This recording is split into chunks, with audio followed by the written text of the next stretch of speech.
예수님은 30년간 사적인 삶을 사시다가 30 즈음에 공적인 삶을 시작하셨죠. 여러분들 다 잘 아실 겁니다.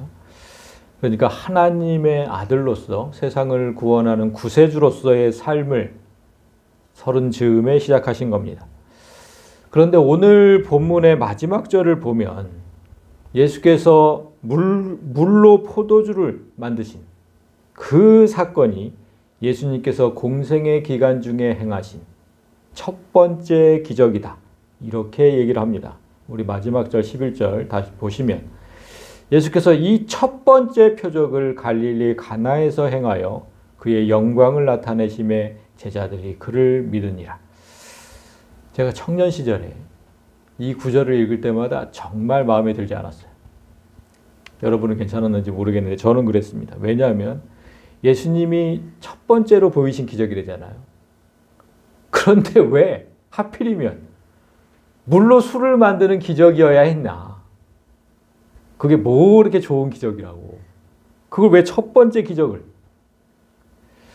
그리고 물로 지금 술을 만들고 나서 그의 영광을 나타내셨대요. 이게 도대체 무슨 뜻입니까?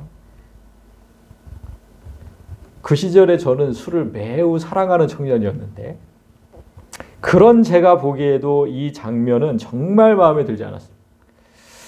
이제 평범한 삶을 끝내고 본격적인 구원자로서의 삶을 시작하는 예수님이라면 어떻게 해야 됩니까? 죽은 사람을 다시 살리는. 그런 기적 많이 보여주셨잖아요. 그걸 첫 번째 기적으로 하셨어야지. 아니 왜 하필이면 술을 만드는 그 기적을 택하셨을까? 응? 고작 그 술이 떨어진 잔치집에 술을 만들어 주신 기적을 첫 번째 기적으로 택하신 이유가 뭘까? 정말 궁금했습니다. 정말 이해되지 않았지만 이 장면은 참 아이러니하게도 기독 청년이었던 제가 술을 마실 때 그 정당성을 부여해 준 그런 장면이기도 했어요. 예수님은 사람들에게 이렇게 술을 만들어 주셨고 또 사람들과 함께 술을 마시기도 했으니까 그러니까 나도 마셔도 되지 않냐. 예수님도 하셨는데 이런 정당성을 주었죠. 예수를 믿는 청년이 술을 마실 때마다 가질 수밖에 없었던 그 죄책감을 일순간에 해결해 주는 그런 고마운 장면이기도 했습니다. 저만 그런 게 아니라 술을 사랑하는 그 교회 이제 교인들 중에서도 이제 술을 사랑하는 분들이 있지 않습니까? 그런 사람들이 오늘 본문을 비롯해서 술을 긍정적으로 말씀하신 성경 구절들은 아주 잘 깨고 있습니다. 성경에 이런 구절이 있다. 술을 마셔도 괜찮다. 대표적으로 이제 마태복음 11장에 보면 인자는 와서 먹고 마시매 말하기를 보라 먹기를 탐하고 포도주를 즐기는 사람이요 세리와 죄인의 친구로다 하니. 그러니까 예수님께서 늘 소외된 사람들과 함께 식사와 포도주를 함께 곁들여 드셨는데 그 모습을 본 바리새인들이 이렇게 비난을 한 거예요. 포도주를 즐기는 사람이다. 제가 그것을 원어로 보니까 오이노포테스라는 단어가 쓰여져 있었어요. 뭐냐면 술고래라는 뜻입니다. 술고래. 그렇게까지 비난을 한 거예요. 저 인간은 술고래야. 저 허구한 날 저 술. 이렇게 비난을 한 거예요. 그 유대인들의 말처럼 술고래까지는 아니더라도 예수님이 포도주를 즐겨 마셨다는 정황은 이 구절에서 알 수 있죠. 그러니까 마지막 만찬에서도 제자들과 포도주를 즐기시지 않았습니까? 그리고 신약 성경의 절반을 기록한 그런 바울도 술을 권하는 장면이 있죠. 디모데전서 5장에 보면 이제부터 물만 마시지 말고 네 위장과 자주 나는 병을 위하여 포도주를 조금씩 써라. 그러니까 파란 글만 보면 물만 마시지 말고 술도 좀 마셔라 이거잖아요. 애주가 성도들은 이런 구절들은 아주 귀신같이 깨고 있다니까요. 그렇다면 오늘 본문에서 예수님은 평소 애주가셨으니까 그래서 물로 술을 만드는 기적을 첫 번째로 택하신 게 아니냐. 이렇게 해석해도 될까요? 애주가셔서? 그래서 우리가 예수님을 그래서 우리가 주님이라고 부르는구나. 술주자를 써서 주님이라고 부르는구나. 이렇게 생각해도 되느냐? 참 그렇지 않다는 건 여러분이 더 잘 아실 겁니다. 예수님은 술을 좋아하는 분도 아니고 이런 구절들은 잘 이제 우리가 설명을 하다 보면 예수님이 술을 좋아하는 분이 아니라는 걸 알게 돼요. 그리고 성경은 절대 술을 권하지도 않습니다. 오히려 세상과 구별된 하나님의 자녀들이 술을 마시고 취하는 것을 극도로 경계를 하시죠. 그렇다면 예수님은 왜 첫 번째 기적으로 그 물로 술을 만드셨을까?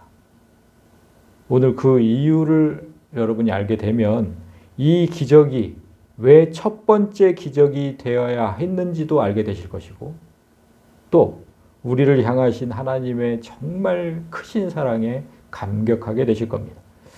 자, 그럼 시작해 봅니다. 좀 전에 보았던 마지막 구절을 다시 한번 보세요. 여기서부터 시작해야 돼요. 예수께서 이 첫 번째 표적을 갈릴리 가나에서 행하셨다. 이렇게 나옵니다. 여기서 표적이라고 번역한 단어를 이렇게 헬라어로 보니까 세메이온 이런 단어인데 표시, 표적, 사인 이런 뜻이에요. 여러분 이게 기적이라는 뜻과는 좀 다르죠? 기적은 뭐 어떤 기이한 일 이런 거잖아요. 근데 그런 뜻이 아니에요. 이 단어는 어떤 표시라는 거예요. 표시. 예수님은 분명히 물을 포도주로 바꾸는 그런 기적을 행하셨는데 성경은 이것이 기적이 아니라 어떤 표시라고 지금 설명을 하는 거예요. 그 기적 아니야. 너희한테 어떤 표적을 주신 거야. 표시를 하신 거야. 이렇게. 그래서 영어 성경이 사인으로 번역을 한 거예요. 영어 성경은 전부 사인으로 되어 있습니다. 사인을 주셨다는 거예요. 어떤 사인을. 그러니까 이 사건은 예수께서 공생애를 시작하면서 우리에게 주신 어떤 사인이다. 이런 뜻입니다.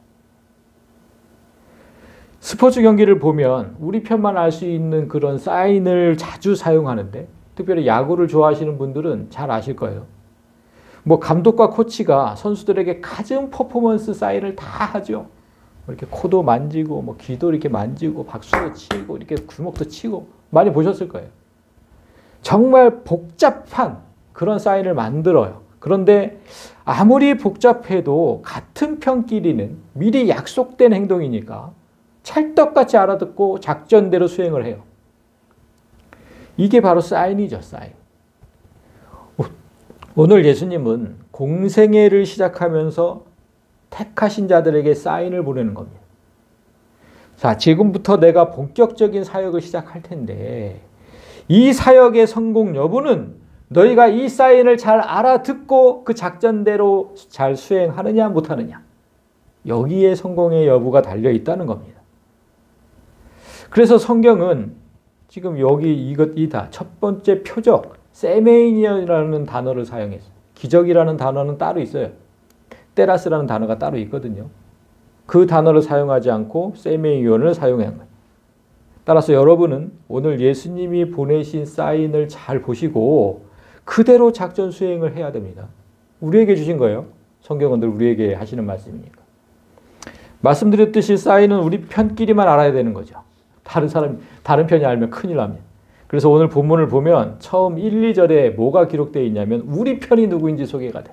우리 편. 자, 1, 2절 봅시다. 사흘째 되던 날 갈릴리 가나에 혼례가 있어 예수의 어머니도 거기 계시고 예수와 그 제자들도 혼례의 청함을 받았다. 자, 우리 편은 예수님을 비롯해서 예수님 어머니 마리아죠. 그리고 예수님 제자들. 이 지금 우리 편이다 이렇게. 예수님이 보낸 사인을 이 사람들이 잘 알아들어야 지금 작전이 성공적으로 수행되는 겁니다. 그런데 이 구절에는 우리 편만 소개되어 있는 게 아니라 지금 경기 시간과 장소도 소개되고 있죠. 사흘째 되던 날 갈릴리 지방에 있는 가나라는 작은 동네다. 이렇게 소개되고 있습니다. 여러분 성경이 그냥 기록한 단어는 단 한 개도 없다고 했죠. 무의미한 단어는 단 하나도 없어요. 그렇다면 지금 첫 번째 사흘째 되던 날 이날은 어떤 의미가 있었을까? 왜 그래서 적어 놓았을까? 여러분 이 구절 사흘째 되던 날 그러면 뭐가 생각납니까? 사흘 십자가? 그거 아니고 뭐? 그러니까 부활이죠. 부활. 십자가가 아니고 부활. 사흘 그러면 딱 부활이 생각이 돼요. 그죠? 그런데 그러면 사흘째 되던 날 이렇게 하니까 아 부활과 뭔가 관련이 있나 이렇게 생각하기 쉬운데 앞에 구절부터 보면 그게 아닙니다. 여러분 29절을 잠깐 보세요. 성경의 29절. 뭐라고 되어 있습니까? 처음에. 1장 29절. 1장 29절. 예, 이튿날 이렇게 되어 있죠. 이튿날 요한이 예수께서 자기에게 나아오심을 보고 그리고 나서 또 단락이 달라지는 35절을 또 보세요. 그러면 또 이튿날 이렇게 되어 있죠. 희한하죠? 그리고 또 단락이 달라지는 43절을 또 보면 이튿날 이렇게 되어 있어요. 그리고 오늘 본문 2장 1절에 사흘째 되던 날 이렇게 된 겁니다. 성경이 계속 이렇게 날짜의 흐름을 기록했다면 오늘 혼례가 벌어지는 날이 어떤 날인지를 말씀하시고 싶은 거예요. 그럼 이 날을 다 계산하면 오늘이 며칠째 되는 날인지 한번 볼까요? 여러분 1장 1절부터 18절까지는 지금 뭐가 되어 있습니까? 예수님에 대해서 설명을 하고 있죠. 1장 1절부터 18절까지는 예수님에 대한 핵심적인 것만 설명을 딱 한 게 거기까지예요. 그리고 어떤 사건을 기술한 것은 19절부터죠. 19절부터. 이거.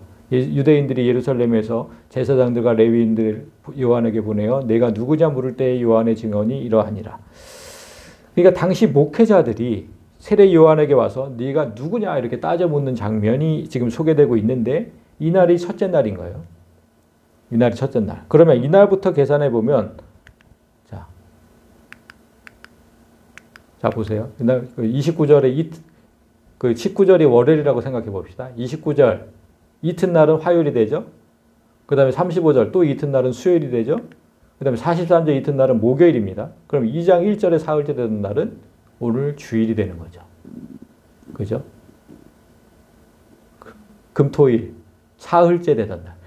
그날부터 사흘째 되던 날. 그날부터 사흘째 되던 날.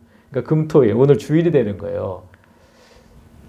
그래서 사흘째 되던 날만 보면 부활이 연상이 되지만 전체 문맥을 보니까 7일째 되던 날이다. 지금 본문이 지금 이 얘기를 하시고 싶은 거예요. 그러면 7일과 관련이 있다. 그럼 뭐가 생각이 납니까? 7일. 그렇죠. 안식일. 성경이 분명히 이렇게 얘기를 하잖아요. 일곱째 날은 네 하나님 여호와의 안식일이다. 그러면 안식일에 관한 의미는 우리가 올 초에 십계명 강의할 때 여러분이 잘 들어서 알고 있어요. 그 핵심적인 게 뭐였냐면 안식일은 우리가 애써서 막 지키려는 그런 날이 아니다. 이런 거였어요. 꼭 주의를 꼭 지켜야 돼. 그 지키는 날이 아니었다. 안식일은. 뭐였어요? 우리가 거룩하게 만들어가는 날이다. 그게 안식일의 핵심이었어요. 핵심. 기억 안 나시겠지만. 그래서 거룩하게 만드는 날이다. 그럼 거룩하게 만든다는 의미도 우리가 그때 이제 들었는데 이거였습니다. 안식일. 세상에서 하던 일을 다 멈추고 하나님과 연합해서 하나님과 하나가 되어서 하나님 나라를 세우는 날. 그날이 안식일이다. 이렇게 우리가 들었어요. 그렇다면 오늘 본문과 한번 연관해서 보세요. 오늘 본문이 안식일과 연관이 있다고 했으니까 오늘 본문에 지금 소개되는 결혼식이 있죠. 자, 결혼은 남자와 여자가 하나로 연합하는 날이죠. 하나가 되는 날. 지금 하나님과 연합. 똑같죠. 그래서 이 의미와 똑같이 성경은 예수님을 신랑으로 우리를 신부로 표현하고 그래서 그 결혼식이 언제 이루어져요? 이제 마지막 날 이루어지죠. 그게 요한계시록 19장에 나와요. 어린 양의 혼인기약이 이르렀고 그의 아내가 우리 성도들 자신을 준비하였으므로 그에게 빛나고 깨끗한 세마포 옷을 입도록 허락하셨으니 그러니까 오늘 본문이 7일째 되던 날 결혼식이 열렸다고 세심하게 알려줬잖아요. 이튿날 또 이튿날 사흘째 되던 날. 세심하게 알려주신 이유는 예수님과 우리가 결혼하는 그날이 비로소 영원한 안식의 날이라는 걸 지금 말씀하고 싶은 거예요. 이 결혼식, 지금 우리 결혼식을 한번 생각을 하려는 거예요. 그날이 비로소 영원한 안식의 날이다. 그렇다면 오늘 예수님께서 주신 사인의 의미를 조금 더 쉽게 알 수 있어요. 요거를 알아야 사인의 의미를 알 수 있어요. 자, 사흘째 되던 날 갈릴리 가나에 혼례가 있어서 예수의 어머니도 거기 계시고 예수와 그 제자들도 혼례의 청함을 받았더니 주인공들이 이렇게 소개가 되고 이제 사건이 펼쳐지죠. 포도주가 떨어졌다. 그래서 예수의 어머니가 예수에게 이르되 저들에게 포도주가 없다 하니 여기부터 좀 이상합니다. 이상해요. 앞절에서 지금 뭐라 그랬어요? 예수와 그의 제자들이 혼례의 청함을 받았대요. 청함을 받아서 간 손님이에요. 손님. 그런데 어머니 마리아는 포도주가 떨어졌다는 얘기를 왜 손님으로 온 아들에게 하고 있을까? 이상하잖아요. 주인집한테 해야지, 주인집에. 주인한테 가가지고. 포도주가 떨어졌네요 하고. 왜 아들한테 하냐 이 말이죠. 이상하죠? 그래서 어떤 사람들은 이 장면을 해석하기를 이 집이 이제 마리아의 친척집인데, 엄마 마리아의 친척집인데, 주인은 사람들을 대접하느라고 정신이 없으니까. 그래도 우리 친척집인데, 장남 아들하고 의논한 거다. 야, 이 집에 저기 포도주가 떨어졌다. 어떡할까? 이렇게 의논했다는 거예요. 아들 예수한테. 참 정말 초등생 같이 그렇게 해석하면 여러분, 뭐, 거기까지는 되는데 다음 절하고 연결이 안 돼요. 다음 절하고. 그렇게 해석하면. 자, 보세요. 다음 절이 어떻게 되는지 보세요. 예수께서 이르시되 여자여 나와 무슨 상관이 있나이까? 내 때가 아직 이르지 아니하였나니. 아니 어머니가 잔치집에 포도주가 떨어졌다고 장남하고 의논했대요. 응? 근데 그 장남 아들은 태뜸 여자여 이렇게 얘기했다는 거예요. 그리고 그게 나와 무슨 상관이 있느냐고 퉁명스럽게 대답했다는 거예요. 아니 예수님은 졸지에 아주 정말 그 예의 없고 버릇없는 그런 나쁜 아들이 된 거죠. 응? 엄마가 걱정돼서 장남한테 의논을 했는데 이딴 식으로 대답을 해. 그리고 이렇게 싹수 없이 답한 아들에게 그 다음 절에 어머니는 완전히 저자세로 나가요. 그의 어머니가 하인들에게 이르되 너희에게 무슨 말씀을 하시든지 그대로 하라. 제가 이 장면을 보면서 뭐가 생각났냐면 요즘 TV에 그 금쪽 같은 내 새끼라는 그런 예능이 있어요. 보셨어요? 금쪽 같은 내 새끼. 저는 뭐 보니까 너무 황당해가지고 제가 자주 보지는 않는데, 그러니까 부모는 물론 어른들에게 너무나 막무가내로 대하는 애들, 그런 애들을 관찰하고 치료하는 프로그램이 있더라고요. 거기에 나오는 아이와 엄마를 보면 아이는 철저하게 갑이고 엄마는 철저하게 의리예요. 완전 뭐 하녀도 그런 하녀가 없어. 지금 예수님의 행동은 그 프로그램에 출연해야 되는 그 아들인 거예요. 엄마는 쩔쩔매고 아들은 이렇게 하고 이 여자야. 그게 나와 무슨 상관이 있어. 이런 거잖아 지금. 그 프로그램에 나와야 된다니까 지금. 그러니까 대체 이 장면을 어떻게 해석을 해야 될까? 어떻게? 응?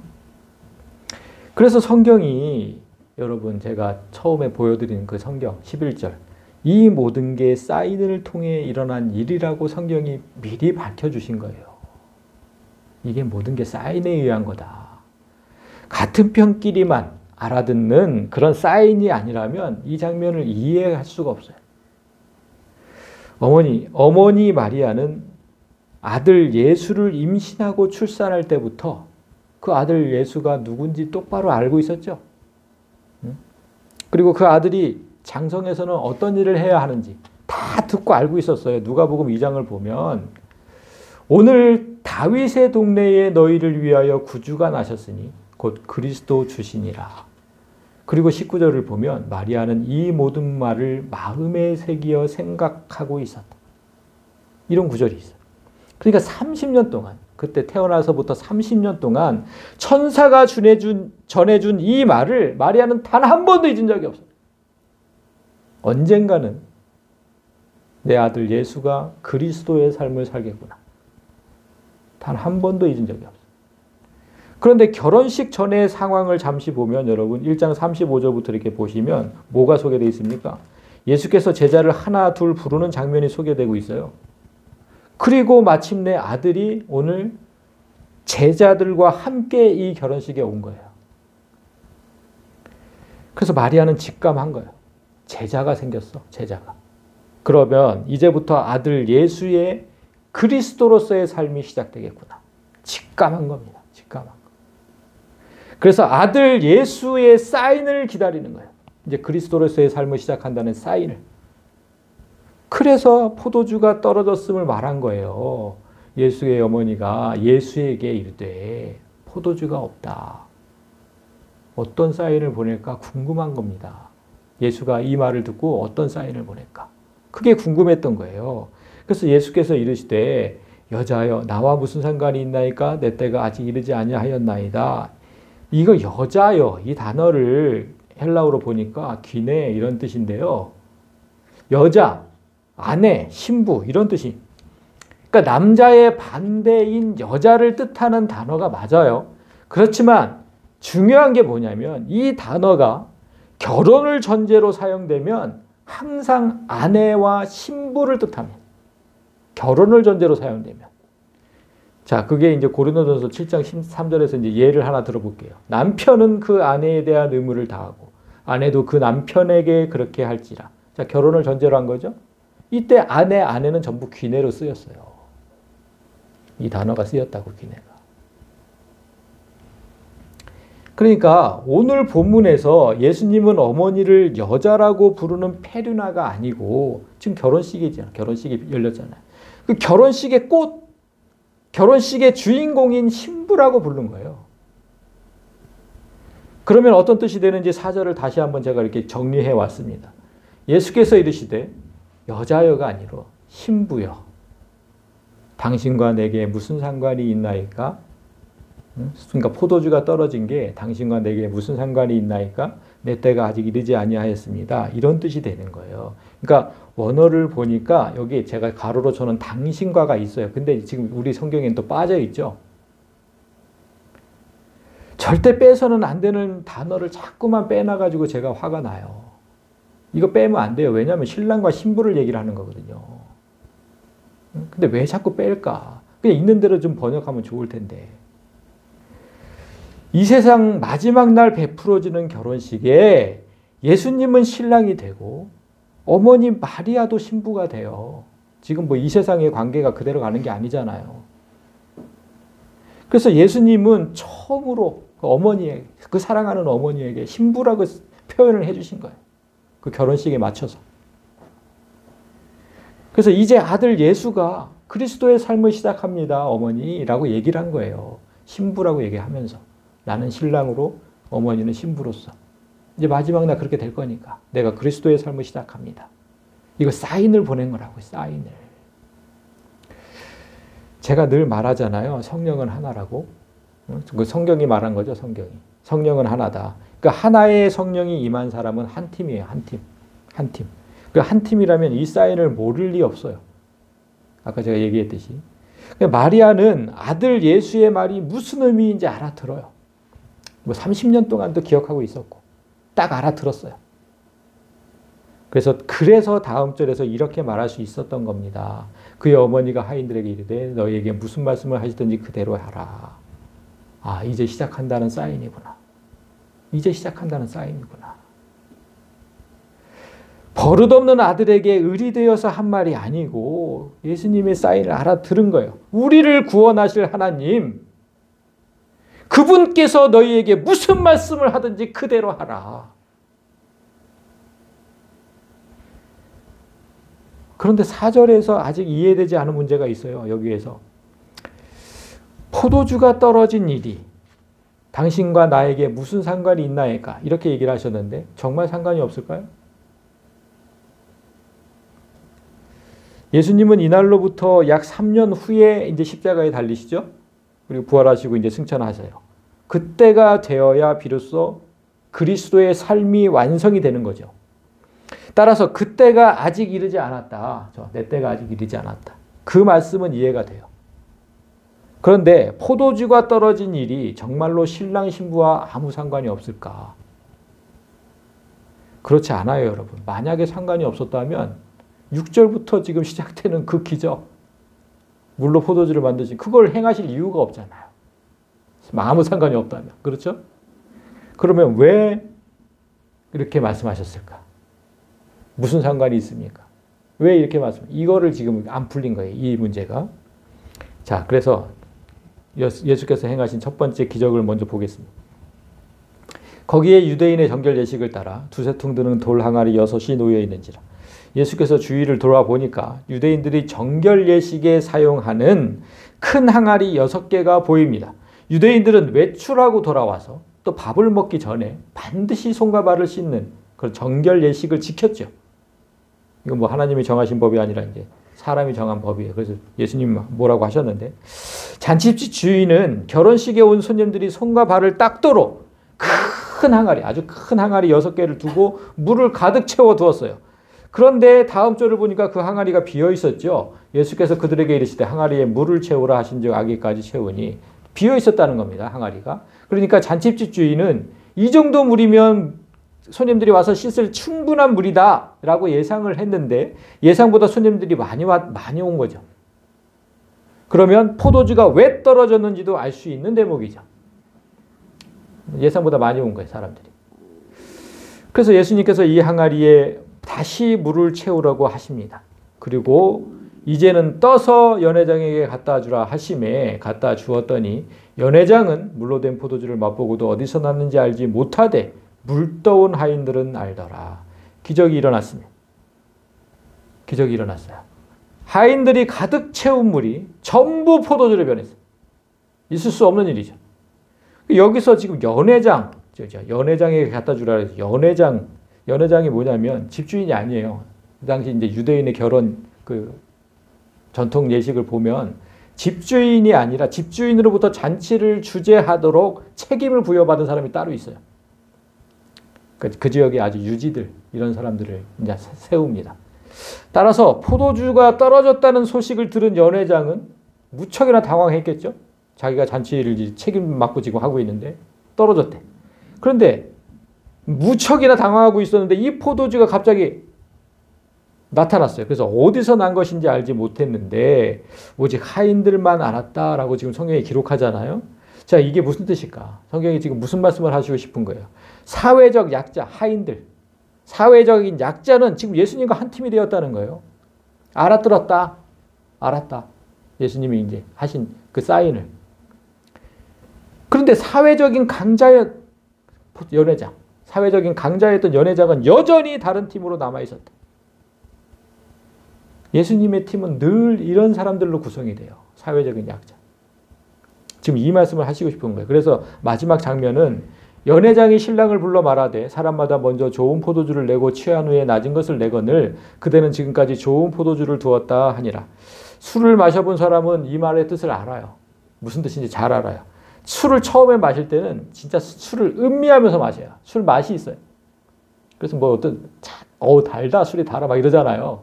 네? 그런데 일단 취하게 되면 그때부터는 술 맛을 알아서 마시는 게 아니에요. 이제 술을 마신다는 말이 있잖아요. 그렇게 마셔요. 그래서 일반적으로는 처음에 좋은 술을 내는 게 맞죠. 정신 멀쩡할 때, 술 좋은데 이렇게 해야 되니까. 그리고 갈수록 나쁜 술을 줘요. 뭐 나중에 취하면 좋은 술인지 나쁜 술인지 모르니까. 오늘 결혼식 그런 게 일반적인데 오늘 결혼식의 신랑은 그렇지 않았다는 거잖아요. 연회장이 이 술을 만든 예수님은 끝까지 모른 채 그냥 신랑한테 가서 칭찬을 했다는 거예요. 칭찬.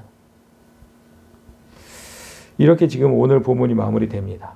자, 그러면 이제 우리는 2개의 의문을 풀어야 돼요.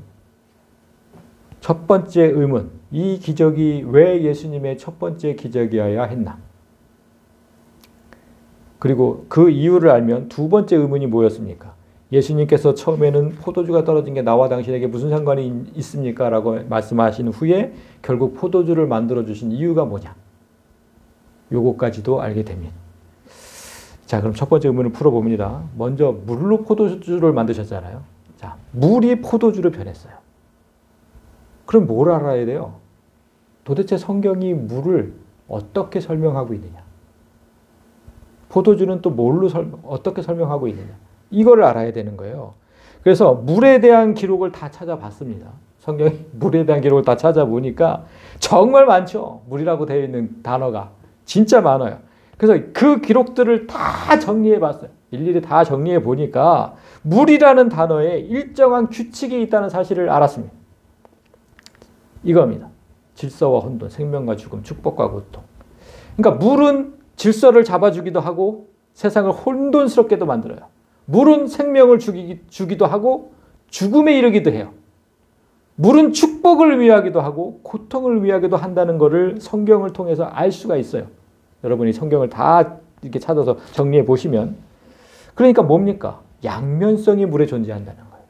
완전 극과 극이죠. 그래서 잘 보세요. 근데 질서, 혼돈, 생명, 죽음, 축복, 고통 이런 이치들은 오직 하나님께 속한 영역이잖아요. 하나님만이 하실 수 있는 일들. 그래서 성경은 실제로 물을 하나님이라고 말을 해요. 물이 곧 하나님이다. 이렇게 말을 해요. 많이 있는데 제가 예레미야 2장만 보여드릴게요. 내 백성이 두 가지 악을 행하였나니 곧 그들이 생수의 근원되는 나를 버렸다. 물의 근원은 나 하나님이다 그 뜻이에요. 물은 곧 하나님이다. 물의 근원은 하나님이다 이렇게 되어 있잖아요. 물이 곧 하나님이다. 그래서 물은 천지를 창조하기 전부터 존재했다고 창세기 1장에 기록되어 있잖아요. 태초에 하나님이 천지를 창조하시니라. 땅이 혼돈하고 공허하며 흑암이 깊음 위에 있고 하나님의 영은 수면 위에 운행하시니라. 모든 것이 창조되기 전이죠. 모든 것이 혼돈한 가운데 있고 한 줄기 빛도 없이 캄캄한데 하나님은 이미 물 위에 계셨다라고 지금 증언하시는 거잖아요. 여러분 여기서 물 수면 위, 물 위라고 하니까 무슨 바다 위나 호수 위를 이렇게 다니셨다 이런 뜻이 아니에요. 왜 그래요? 바다는 셋째 날에 만들어지거든요. 그런 뜻이 아니에요. 그러니까 다 그렇게 생각하시니까 그런 거 아닙니다. 이렇게 모아진 물 위를 다니셨다는 게 아니에요. 이건 조금 나중에 이제 말씀드릴 건데 그런 뜻이 아니에요. 바다는 셋째 날에 만들어져. 그러니까 물과 하나님은 태초 전부터 동일체로 있었다는 게 지금 여기서 중요한 거예요. 모든 것이 만들어지기 전, 태초 전부터 동일체로 있었다. 그리고 나서 3절에 어떻게 되어 있습니까? 하나님이 이르시되 빛이 있으라 하시니 빛이 있었고 이 빛이 무언지 요한복음 1장에서 우리가 배웠죠? 이 빛이 뭐라고요? 사람의 생명이다. 이러잖아요. 그래서 모든 생명보다 앞서 계신 하나님이 이 생명을 창조했다.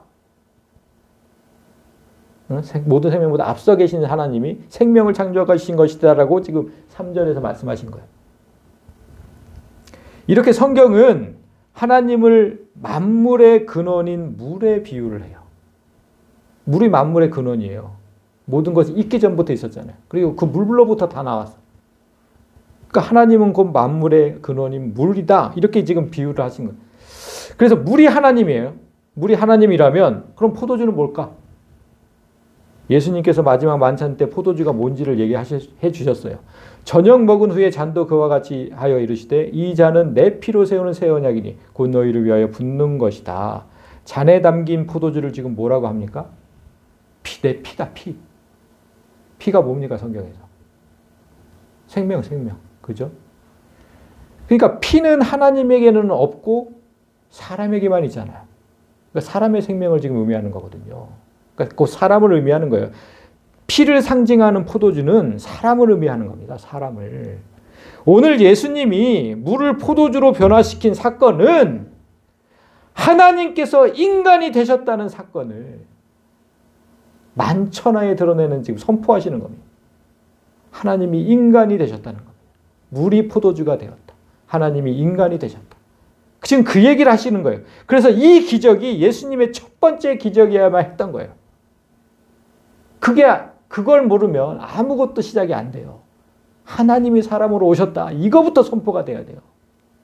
여러분, 예수님께서 사람으로 오시지 않았다면 십자가를 100번, 1000번을 줘도 아무 소용이 없어요. 우리 죄가 없어지지 않아요. 그냥 하나님으로 오셨다면. 내가 지은 죄는 내가 책임져야 된다. 그게 하나님의 법이거든요. 구약 율법을 보세요. 네가 지은 죄는 네가 책임져야 된다. 그게 하나님의 법이에요. 그런데 너 대신 내가 책임지겠다고 사람으로 오신 거예요. 우리에게 지금 첫 번째 사인으로 그걸 보낸 거예요. 내가 왔어. 내가 너로 왔어. 내가 너로. 이제부터 그 삶을 시작할 거야. 네 죄를 대속하는 삶. 이 사인을 보내신 거라고, 여러분. 그러니까 당연히 첫 번째 기적이 돼야 되는 거예요, 이게. 그리고 우리는 그 사실을 믿어야 구원을 받죠. 그게 지금 11절에 그들의 기록되어 있는 거예요. 이 첫 번째 표적을 행하서 그의 영광을 나타내시면, 그러니까 하나님을 사람으로 오셨다는 것을 나타내시니까 제자들이 그를 믿었다. 우리가 그걸 믿어야 구원을 받는다 이 말이에요. 이 사인을 냈는데도 어리석게도 사인의 뜻을 알지 못해서 예수를 믿지 않으면 그리스도의 사역은 실패로 돌아가는 거잖아요. 그래서 제가 사인의 중요성을 얘기한 거예요. 잘 알아들어야 된다. 한 팀이라면. 자, 이렇게 물이 포도주가 됐다는 그 사인을 잊지 마십시오. 그럼 오늘 본문과 관련해서 제가 한 가지 찬양이 생각이 났어요. 여러분 생각나는 거 있죠? 이 본문과 관련된 찬양. 이거 예수님이 말씀하시니 물이 변하여 포도주 됐네. 다시 한번. 예수님이 말씀하시니 물이 변하여 포도주 됐네. 그 다음에 뭐라고 합니까? 예수님, 예수님, 나에게도 말씀하셔서 새롭게, 새롭게 변화시켜 주소서. 진짜 오래된 찬양이에요. 우리 주일학교 때부터 부르던 찬양. 예전에는 아무 생각 없이 부르던 이 노래의 가사를 제가 다시 한번 봤어요. 그랬더니 어떻게 되어 있습니까? 마치 물은 더럽고 포도주는 깨끗한 것처럼 지은 것 가사예요. 나도 이렇게 새롭게 변화시켜 달래잖아요. 그러니까 물은 더러운 거고 포도주는 깨끗한 거. 그렇게 변화시켜 달라는 거잖아요. 지금 이 가사의 뜻이. 완전히 지금 반대된 거잖아요. 반대로 된 거잖아요. 사람이 더럽지요. 하나님이 깨끗하고. 그렇죠? 그런데 이 노래의 작사가가 왜 그렇게 생각하고 가사를 지었을까 생각을 해봤어요. 아, 왜 이렇게 지었지? 이 작사가가? 왜 거꾸로 생각을 했지? 그래서 제가 이 본문의 설교를 인터넷에서 다 찾아봤어요. 그 설교가들의 영향이구나라는 걸 느꼈습니다. 설교자들이 뭐라고, 그러니까 제가 딱 두 가지로 정리를 해왔는데, 자, 첫 번째는 이겁니다. 포도주가 떨어진 잔칫집. 그럼 뭡니까? 아주 곤란하고 어려운 상황을 맞은 그런 사람들에게 예수님은 그 문제를 해결해 주시는 진정한 그리스도시다. 어우, 좋죠. 얼마나 좋아. 어? 그렇게 해석을 한 거예요. 그리고 또 한 가지는 물이라는 아무 의미도 없는 물질을 포도주라는 유의미한 물질로 변화시켜 주신 예수님 은혜에 감사하라. 이 두 가지가 뼈대를 이루고 있었어요. 뼈대를. 거의 전부가 그렇게 해석을 했어요. 그래서 우리가 이 노래를 부를 때마다 그렇게 무척이나 신나게 부른 겁니다. 예수님 은혜에 감사하고 곤란하고 어려운 상황에서 구원해 주시고 해결해 주시고 그러니까 신나게 부른 거죠. 그러나 오늘 말씀을 들은 여러분은 그러면 안 돼요. 잔치집에서 일어난 기적을 기쁘고 즐겁게 받아들일 게 아니라 아주 무겁고 슬프게 받아들여야 돼요. 제가 왜 그렇게 말씀하는지 한번 들어보세요. 여러분 우주를 아시죠? 우주? 아주 끝도 없이 펼쳐진 우주가 과학자들이 밝혀낸 바에 의하면 수소라는 물질로 가득 채우고 있대요. 거의 모든 우주 전체를 수소라는 물질이. 수소는 모든 물질 중에 가장 가벼운 기체 원소예요. 그래서 원자 번호에도 제일 첫 번째로 나오고 막 그래요. 그래서 과학자들이 뭐라 그러냐면 수소는 물의 근원이다라고 정의를 했어요. 와, 놀랍죠? 그러니까 수소 자체가 그냥 물인 거예요. 그럼 창세기 1장에서 여기 지금 하나님 영이 수면 위에 운행하신다. 이제 여기서 말씀드리는 거예요. 바다 위, 호수 위를 그렇게 다니셨다는 게 아니에요. 우주 전체를 가득 채우고 계셨다 이 뜻이에요. 우주 전체를 채우고 계셨다. 오늘 본문은 우주 가득 채우고 계신 우주 어디에나 계시고 모든 것의 근원이 되신 그 하나님께서 오직 우리를 위해서 이 작은 몸뚱이를 가지고 이 땅에 오셨다. 지금 그 얘기잖아요. 그걸 선포하신 거예요. 그런데 뭐가 그렇게 기쁘고 즐겁습니까? 하나님, 그 하나님은 진짜 완전히 떨어져서 지금 그렇게 되셨는데 뭐가 그렇게 기쁘고 즐거워서 이 일이 만약에 기쁘다면 자기밖에 모르는 아주 이기적인 겁니다. 하나님은 생각하지도 않는. 이 사실을 제대로 알면 이제 4절이 자연스럽게 이해가 돼요. 자, 포도주가 떨어진 일이 신랑과 신부에게 상관없다고 말씀하신 이유는, 자, 여러분, 포도주가 피를 상징한다고 했잖아요. 그것만 아시면 돼요.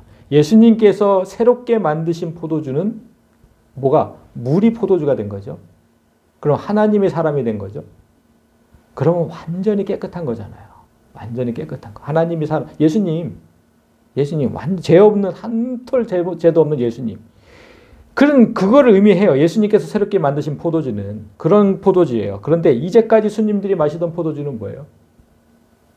그냥 포도가 포도주가 된 거잖아요. 물이 포도주가 된 게 아니고. 그냥 우리가 사람이 된, 그대로 남아있는 거예요. 그대로 남아있는 거. 죄로 그냥 더럽혀진 그 상태로 남아있는 거. 그러니까 지금 6절을 보면 사람들은 정결 예식으로 몸을 깨끗하게 한 후에 음식을 먹었지만 그것으로는 결코 사람을 깨끗하게 할 수 없다. 그런 걸로는 사람을 깨끗하게 할 수 없다. 따라서 그들이 마시던 포도주, 죄로 더럽혀진 생명, 그 생명이 지금 떨어지고 있다. 그게 나와 무슨 상관이 있냐? 당신과 나와 무슨 상관이 있느냐? 응? 그게 이제 새롭게 신랑과 신부로 거듭나는 우리와는 아무 상관이 없다는 겁니다. 그 생명은 떨어져 가야 된다. 그 생명은. 정말 깊은 뜻이 담겨져 있는 거예요. 내게 무슨 상관이 있나이까? 이렇게만 하면 정말 버릇없는 아들처럼 보이지만 신부요. 신부인 당신과 신랑인 나와 그 지금 옛날에 죄로 점철된 그 생명이 떨어져 가고 있는 게 무슨 상관이 있습니까? 그 뜻이거든요. 이해되세요? 이것도 어렵죠? 또 가서 많이 들으세요.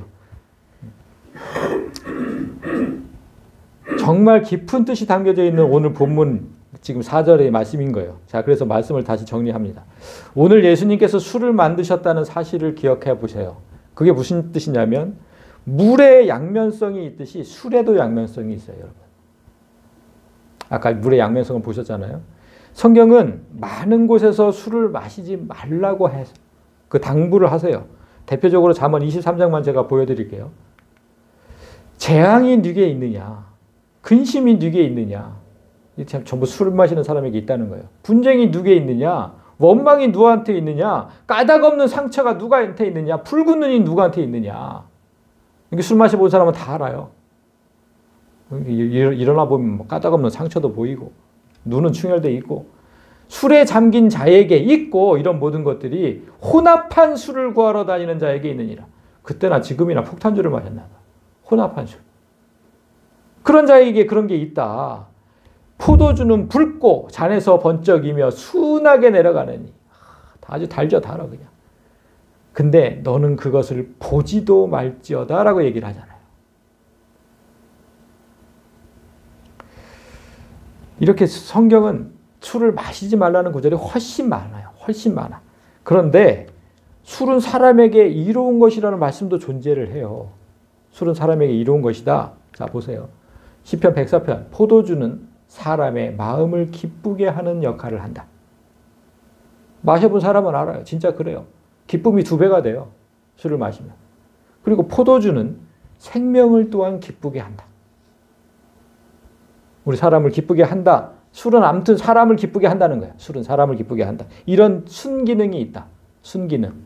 그리고 심지어는 뭐라고, 이건 진짜 깜짝 놀란 일인데 예배 때도 술을 사용하라고 해요. 예배 때도, 하나님께 드리는 예배 때도. 자, 민수기 15장 전제 아시죠? 부어드리는 제사법. 부어드리는 제사법. 전제로 포도주 3분의 1흰을 들여서 여호와 앞에 향기롭게 해라. 그리고 민수기 28장에는 포도주도 아니고 이번엔 독주예요. 독주. 아주 독한 술. 여호와께 독주의 전제를 부어드려라. 놀랍죠? 이 예배 시간에 그렇게 술을 지금 사용하라는 거예요. 이 예배 시간에. 자, 그러면 왜 이렇게 상반되는 말씀이 존재할까? 술에 관해서. 마지막 절을 다시 보시면 예수님은 물로 술을 만들고 나서 자기의 영광을 드러내셨다잖아요. 무슨 영광? 나는 하나님인 동시에 사람이다. 양면성. 그 양성을 드러내신 거예요. 그럼 사람을 상징하는 술에도 양면성이 있다고 지금 성경에 말씀하는 거잖아요. 예수님은 물로 술을 만들면서 원래부터 있었던 그 신성에 인성을 더하신 거죠. 그렇지만 우리는 반대로 원래부터 있었던 인성에 신성을 더해야 된다는 것. 그래야 하나님께 드려지는 이 향기로운 포도주로 쓰일 수 있다. 여호와 앞에 향기롭게. 우리에게 성령이 더해지지 않으면, 원래부터 있었던 인성의 이 신성, 성령이 더해지지 않으면 여호와 앞에 향기롭게 드려질 수 없다라는 뜻이에요. 그래서 성경이 술이 좋게 쓰일 때와 나쁘게 쓰일 때가 있다고 동시에 말씀하신 거예요. 구별되지 않으면 술은 정말 사람을 개차반으로 만들어요. 그러나 정말 구별되게 쓰이면, 성령이 있어서 구별되게 쓰이면 하나님께 사람을 기쁘게 하고 하나님을 기쁘게 하는 그런 걸로 쓰여요. 자, 예수님께서 공생애를 시작하면서 보이신 첫 번째 기적이 하나님이 사람이 되었음을 선포하는 것이었다면 이제 우리의 공생애, 우리도 공생애를 해야 되는 거예요. 오직 하나님 나라를 위해서 살아가는 그런 공생애. 그 우리의 공생애는 사람이 하나님과 하나 될 수 있음을 선포하는 것이어야 된다. 이런 뜻입니다. 우리도 신성과 인성을 가져야 된다. 이런 뜻입니다. 그러니까 술이 좋게 써야 되는 거예요. 술이 좋게. 오늘 예수께서 사람을 기쁘게 하고, 이거 지금 사람을 기쁘게 하는 술이죠. 그 다음에 하나님을 기쁘게 하는 그런 새로운 술을 만드셨다는 거예요. 그런 새로운 술을 만드셨다.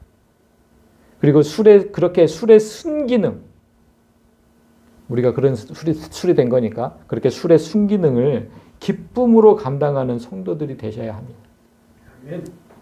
오늘 예수님께서 첫 번째 기적으로 술을 만드셨다는 사실을 오해하지 말고 우리가 그렇게 만들어진 술이라는 것 사실을 기억하고 술의 순기능을 기쁨으로 감당하는 성도들이 되시기를 주님의 이름으로 간절히 소망합니다. 아멘. 자, 우리